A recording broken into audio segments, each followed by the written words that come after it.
ginagawa mo dyan? Hinihintay ako. Sino hinihintay mo?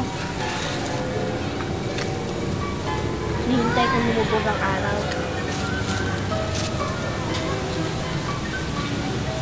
Bakit hinihintay mo ang paglubog ng araw?